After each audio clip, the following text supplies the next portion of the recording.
जय हिंद दोस्तों, आपका स्वागत है ऑनलाइन फिजिक्स क्लास में। आज हम इस क्लास में 5वें सेट को लेकर आए हैं 12th क्लास के फिजिक्स मोस्ट इम्पोर्टेंट क्वेश्चनों को, जो कि बोर्ड के एग्जाम में बार बार पूछे जाते हैं। तो ये 5वां सेट लेकर आए हैं। अगर हमारे इससे पहले वाले सेट को नहीं देख पाए हैं तो कृपया इस चैनल पर अपलोड कर दिया गया है, जाकर आप देख सकते हैं।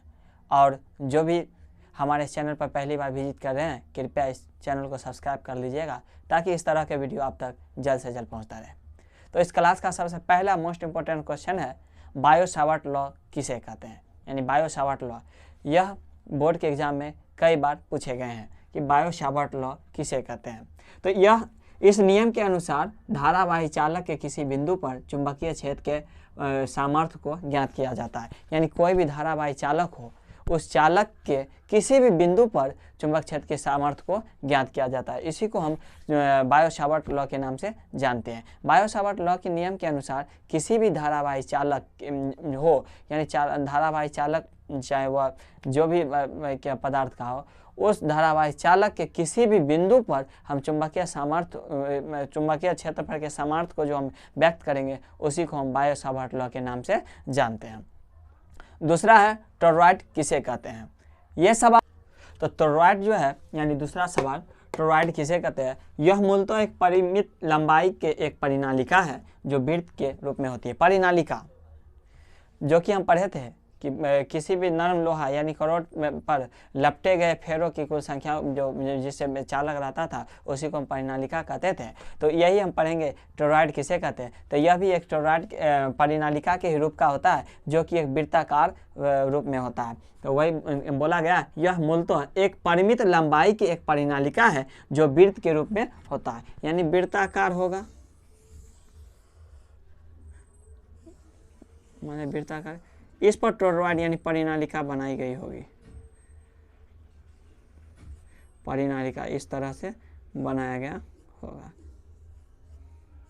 इसको हम परिनालिका कहते थे, यानी सीधी रहेगी तो।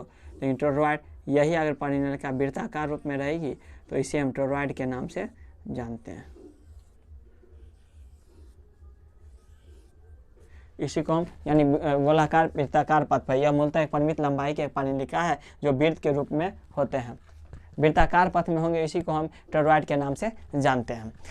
इस सेट का तीसरा और 43 नंबर क्वेश्चन है, साइक्लोट्रॉन किसे कहते हैं।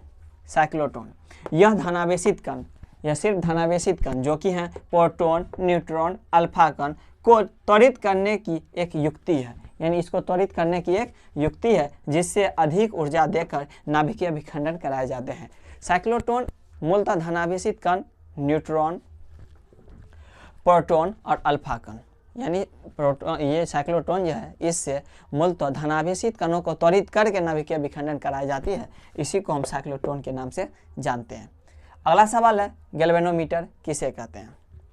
गैल्वेनोमीटर, हम पढ़े गैल्वेनोमीटर किसी भी धारावाही चालक में प्रवाहित धारा के परिमाण, वही लिखा गया, यह एक ऐसी युक्ति है जो किसी भी विद्युत परिपथ के धारा को मापता है। यानी किसी भी धारावाही चालक में प्रवाहित धारा के परिमाण को मापने वाली युक्ति को हम गैल्वेनोमीटर के नाम से जानते हैं। इसका संकेत स्मॉल g होता है। मान लिया जाए कोई भी धारावाही चालक है, इसके बीच में हम गैल्वेनोमीटर लगा देंगे और इससे प्रवाहित धारा के परिमाण को मापा जाएगा। इसी को हम गैल्वेनोमीटर के नाम से जानते हैं। अगला क्वेश्चन देखते हैं। अगर हमारे इस को स्क्रीनशॉट लेकर आप नोट्स बना सकते हैं, ताकि इस तरह के जो क्वेश्चन आप बार बार अभ्यास करते रहिएगा और बोर्ड के एग्जाम में क्वेश्चन आते ही आप धुआं उड़ा सकते हैं। तो चलिए अगला क्वेश्चन देखते हैं। अगला क्वेश्चन है, गैल्वेनोमीटर की दक्षता किसे कहते हैं। गैल्वेनोमीटर की दक्षता, किसी चालक में प्रवाहित धारा I तथा विक्षेपण कोण थीटा के अनुपात को गैल्वेनोमीटर की दक्षता कहते हैं। यानी किसी भी चालक से प्रवाहित विद्युत धारा I तथा इसमें के जो है विक्षेपित कोण होगा, यानी कोण को हर हमेशा थीटा के रूप में माना यानी लिखा जाता है, तो उसके थीटा के अनुपात को ही हम जानते हैं गैल्वेनोमीटर की दक्षता के अनुसार। मान लिया जाए ये कोई चालक है, इससे प्रवाहित धारा I है तथा विक्षेपण कोण थीटा है, इसी के अनुपात को गैल्वेनोमीटर की दक्षता कहते हैं। यानी दक्षता किसका, गैल्वेनोमीटर की दक्षता, यानी थीटा यानी प्रवाहित धारा तथा उनके विक्षेपित कोण थीटा के अनुपात को गैल्वेनोमीटर की दक्षता के नाम से जानते हैं। अगला क्वेश्चन है गैल्वेनोमीटर की सुग्राहिता किसे कहते हैं। सबसे पहले देखें ये गैल्वेनोमीटर किसे कहते हैं, तो जिससे किसी भी परिपथ की धारा को मापी जाती है गैल्वेनोमीटर कहलाती है। उसके बाद देखें गैल्वेनोमीटर की दक्षता किसे कहते हैं, तो गैल्वेनोमीटर जो है उसकी दक्षता हम किसी भी चालक से प्रवाहित धारा तथा उनके विक्षेपण थीटा जो विक्षेपण कोण थीटा होता है उनके अनुपात को ही हम गैल्वेनोमीटर की दक्षता के नाम से जानते हैं। और अब देखना है गैल्वेनोमीटर की सुग्राहिता किसे कहते हैं। तो गैल्वेनोमीटर के व्युत्क्रम को गैल्वेनोमीटर की सुग्राहिता कहते हैं, यानी जो गैल्वेनोमीटर होगा उसी का व्युत्क्रम यानी उल्टा, यानी गैल्वेनोमीटर के उल्टे, यानी गैल्वेनोमीटर के व्युत्क्रम को हम गैल्वेनोमीटर की सुग्राहिता के नाम से जानते हैं। अगला क्वेश्चन है ए मीटर किसे कहते हैं। कई बार हम पढ़ चुके हैं कि विद्युत धारा के ऐसा मात्रक एमीटर है। इससे स्पष्ट है कि किसी भी चालक से प्रवाहित धारा का काम है एमीटर को मापना। वही लिखे हैं, यह एक विद्युतीय उपकरण है जिससे चालक से प्रवाहित धारा को मापा जाता है। एमीटर जो है विद्युतीय उपकरण है जिसका काम है किसी भी चालक से प्रवाहित धारा के परिमाण को बताना यानी मापना। जिस तरह से मान लिया जाए ये कोई विद्युत धारा यानी चालक है, इसे प्रवाहित धारा आई है, इसी को बताना ही यानी मापना ही एमीटर का काम है। यह एक ऐसी विद्युत उपकरण है जो किसी भी धारा के परिमाण को बताता है, यानी प्रवाहित धारा के परिमाण को बताता है। इसे किसी भी चालक के श्रेणी क्रम में जोड़ा जाता है। जैसे मान लिया जाए ये चालक है तो इसी चालक में ही हमको इसे ए मीटर को जोड़ना पड़ता है, यानी श्रेणी क्रम में जोड़ना पड़ता है। अगला है चुंबकीय प्रेरण किसे कहते हैं। अगला क्वेश्चन चुंबकीय प्रेरण किसे कहते हैं। किसी बंद चुंबक में रिलेटिव मोशन होता है, इससे विद्युत वाहक बल प्रेरित होता है। यानी जब कोई चुंबक बंद है तो वह रिलेटिव मोशन के कारण उसके अंदर रिलेटिव मोशन होते रहता है और उससे विद्युत वाहक बल उत्पन्न हो जाती है। अगर कोई चुंबक बंद है उसके अंदर स्वाभाविक रिलेटिव मोशन होगा और रिलेटिव मोशन के कारण ही उसमें विद्युत वाहक बल उत्पन्न होती है, यानी प्रेरित होती है। इस घटना को हम चुंबकीय प्रेरण के नाम से जानते हैं। वही किसी बंद चुंबक में रिलेटिव मोशन और इससे विद्युत वाहक बल प्रेरित होता है, इस घटना को चुंबकीय प्रेरण के नाम से जानते हैं। और इस चुंबकीय प्रेरण के कारण जो धारा उत्पन्न होगी उसे प्रेरित धारा के नाम से जानते हैं। प्रेरित धारा के नाम से। अगला क्वेश्चन देखते हैं क्या है। अगला क्वेश्चन है जो कि बहुत ही मोस्ट इंपॉर्टेंट क्वेश्चन है, जो बोर्ड के एग्जाम में कई बार पूछे गए हैं।